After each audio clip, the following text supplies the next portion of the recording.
What's up, guys? Welcome back to the channel. Here we are with another reaction. In this one, we have Dutch armor. Ukrainian soldiers spill hard truth about iconic YPR-765 fighting vehicle. I am excited to see what the Dutch have come up with and how it is helping the Ukrainian soldiers against Russia. Before we dive in, if you guys happen to enjoy, please don't forget to subscribe, give it a thumbs up. Also, if you would like to support, if you would like to support the channel by becoming a member, all you gotta do is hit that join button to receive your exclusive benefits. And let's get right to it. That was one rough encounter between a Dutch YPR-765 and an anti-tank mine on the Russian-Ukrainian front. The vehicle burned out completely, but the crew made it out alive. Another hit APC got a bit luckier. A tank managed to tow it off the battlefield. So, is the armor really that ineffective? Not quite as bad as it looks. It actually holds up against an ATGM hit. That's my commander's seat right there. The missile hit it directly, and nothing. Oh. We evacuated. Everyone made it. The missile hit it directly and nothing. Nothing. Are you serious? What? They did finish it off afterward, sure, but it held. So what's the final verdict on the YPR-765? More pros or cons? Ukrainian soldiers tell the full truth about this Western APC. You could call the YPR-765 the Dutch cousin of the M113. Oh, they wow. look alike, and they play a similar role on the battlefield. Back in the mid-1970s, the Royal Netherlands Army was looking to replace its aging French AMX VCIs with something more effective.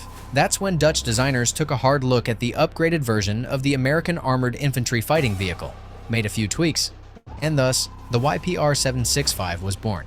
It proved so popular that by the 1990s, the Army had around 2,140 of them in service.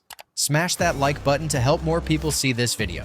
Today, there are 17 different variants of the vehicle, used for troop transport, fire support, and medical evacuation. On paper, it sounds like a solid machine. But what about real combat? In the Russia-Ukraine war, the YPR-765 was sent straight into hell. Crews fought in the Battle of Bakhmut and took part in Ukraine's southern counteroffensive. And soldier opinions are divided. This soldier, for example, had trouble navigating rough terrain without getting bogged down. There's an automatic gear. God dang. See, yeah, okay. It sounds like that YPR-765 is really absolutely helping them though. And I guess it doesn't seem like it was like from the build of it, it was expected to do so well on the battlefield. But it sounds like these Ukrainian soldiers are absolutely loving it. Box for switching drive modes. In heavy mud, it can't gain speed. It just doesn't shift, stays stuck in first gear. The engine's maxed out, it overheats, and you're crawling at like 5 to 10 miles an hour. Oh, wow. With something like a BMP, it's got a manual gearbox, so you can power through in second or third. Here, it's out of your hands. Oh. Sounds pretty disappointing. Especially since the YPR-765 was built to operate in environments full of water hazards and swampy terrain. The designers expected it to ford rivers and float like a cork. That's why the vehicle's front has a wave-cutting structure installed. There's extra armor bolted on top. Between the layers, there's polyurethane foam that helps it float. In the front, there's what we call a float. It breaks the waves. That's what lets it swim. And because of the extra armor, it's about 3 tons heavier than the standard M113. Another cool detail for tough terrain missions is actually built into the body. If the troops are covered, it can float, like it gets in the water and it'll float. in mud, they can easily slip off and fall while riding on the outside. To prevent accidents, the designers added a special coating on the metal. Thanks to that, muddy boots don't slide off the armor like it's an ice rink. Oh. It's made specifically for areas with lots of water and swampy ground. When the ramp drops, soldiers go in and out with wet, muddy feet. Armor is super slippery. That's why it's coated with a texture, like Gravitex, so it's not slick. You'll find the same kind of anti-slip coating on Germany's Marder IFV. We've done a full video on that one too. Check the link in the top right corner. Now, back in older conflicts where artillery was the biggest threat, the fact that the YPR struggles to pick up speed in mud might have been forgivable. But the Russian-Ukrainian front is a different beast. Dozens of recon drones buzz overhead, scanning for targets to pass to FPV operators or kamikaze drones. And if you're crawling along at 10 miles an hour, your chances of dodging anything are next to zero. Дуже багато контактів буває. We have tons of contact. Close combat happens. But more often, it's remote warfare. Drones, artillery, grads. But honestly, artillery's not as dangerous as drones. That's what really limits this vehicle. You can't get closer than 1.5 kilometers. That's already pushing it. The troops have to walk the rest. Even with electronic warfare systems on board, there's no 100% guarantee you'll survive. The Russians have the numbers advantage in every type of munition, so they're not shy about using them. If they spot a YPR, they'll happily launch 40 BM-21 Grad rockets at its location. Sure, BM-21s aren't as accurate as HIMARS, but let's be honest, no one wants to test their armor while standing under a rocket shower. No, Тому що коли ти absolutely no one would want to do that. So as good as the YPR-765 is in certain aspects, it sounds like it also has cons to it. I think earlier he said it's not really able to gain speed in the mud, so you're kind of cooked. But it was built to be in water and swampy areas, so that's an interesting thing. I guess they got to get out of it in these situations. Can't get closer than 1.5 kilometers. But I mean, pros, great armor. It does float, which is absolutely dope. And they had special metal on it that'll allow you to get up and down on it with slippery boots, or it won't really have an effect. Everything has to be lightning fast. Sometimes, during an operation, we had 11 runs in just a day and a half for the wounded and the dead. And only one vehicle was doing all the work. The Russians hated that.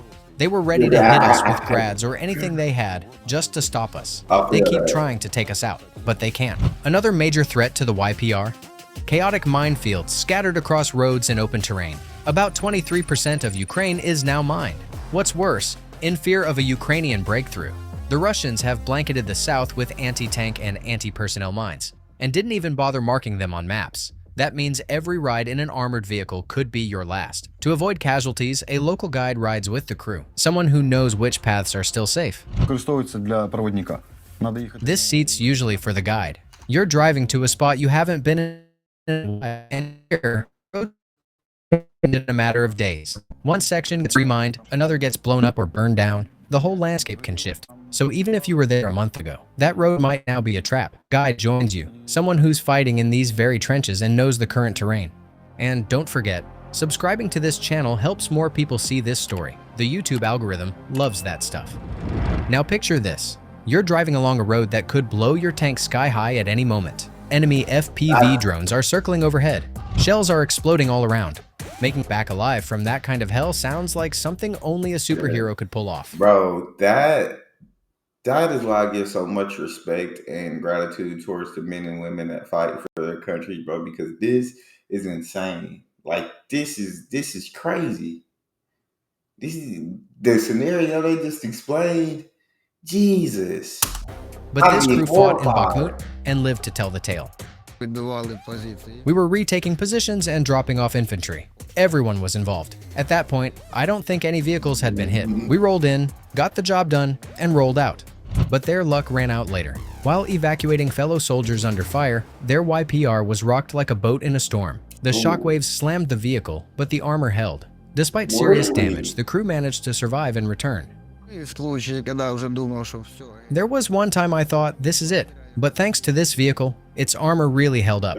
The back doors were blown apart, but the whole crew and the lightly wounded guys we were evacuating all survived.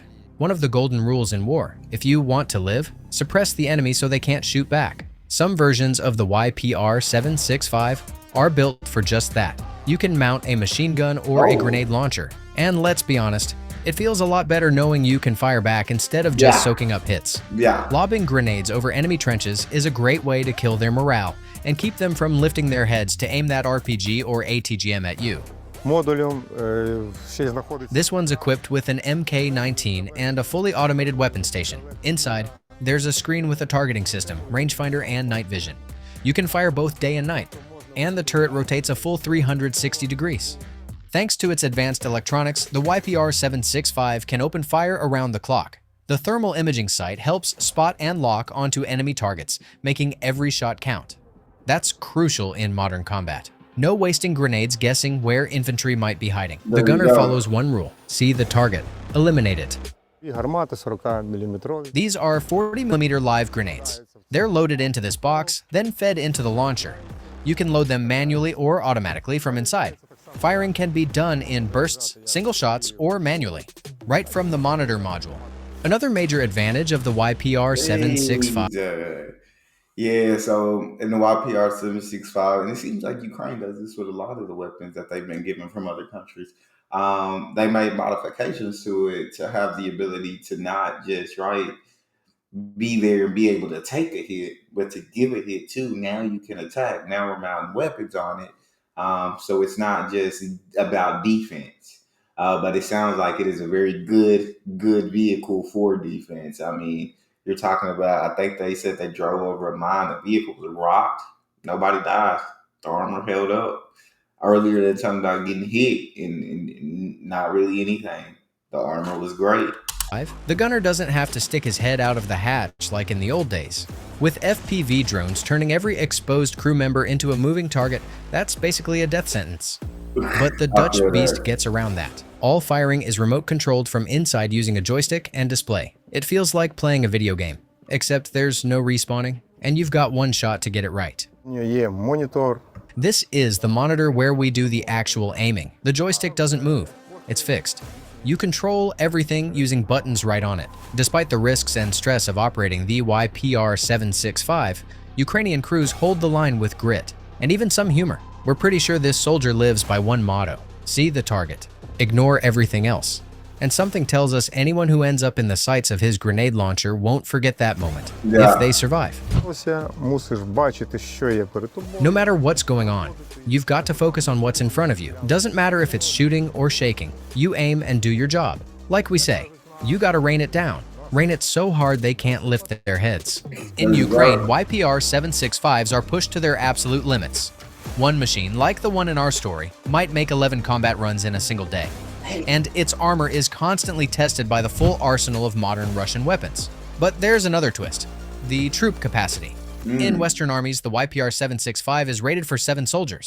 In Ukraine, as many as you can squeeze in. Максимум 8, I feel that. чесно.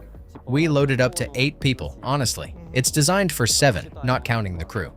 Just the dismounts. But 8 fit just fine. There was even a case where we packed in 11. We were doing an evacuation Oh. and crammed in 11 wounded. Ukrainian troops used to rely solely on Soviet-era vehicles. But today, NATO armor fills the ranks. The pace of combat leaves little time to train on new gear. But fortunately, the YPR-765 turned out to be easy to pick up. That gave crews a head start, letting them roll out on missions without delay. I trained on BMP-1s and BMP-2s, but when they handed our company a YPR, I just got in and drove off. No problem. On the Ukrainian front lines, the YPR-765 has proven itself. Solid armor, but also some real drawbacks, especially with its automatic transmission. Still, when resources are tight, like they are for Ukrainians, this kind of armored vehicle is far from useless. Got an idea for our next Weapons of Victory episode? Drop your thoughts in the comments. We'll pick from the top suggestions. And that's all we got for this video. I love to hear y'all's thoughts down in the comment sections. I feel like that vehicle is definitely a great fighting vehicle. And like I said, all weapons that have been given to Ukraine, they are pushing them to the absolute limit. They are making modifications. And they're doing whatever it takes to continue that fight against Russia. So definitely prayers for Ukraine. Shout out to the Dutch for this vehicle. And I'm excited to see what other things are given to Ukraine to help in this fight. That's all we have. If you guys enjoyed, please don't forget to subscribe, give it a thumbs up, check out the next. I'll see y'all next time.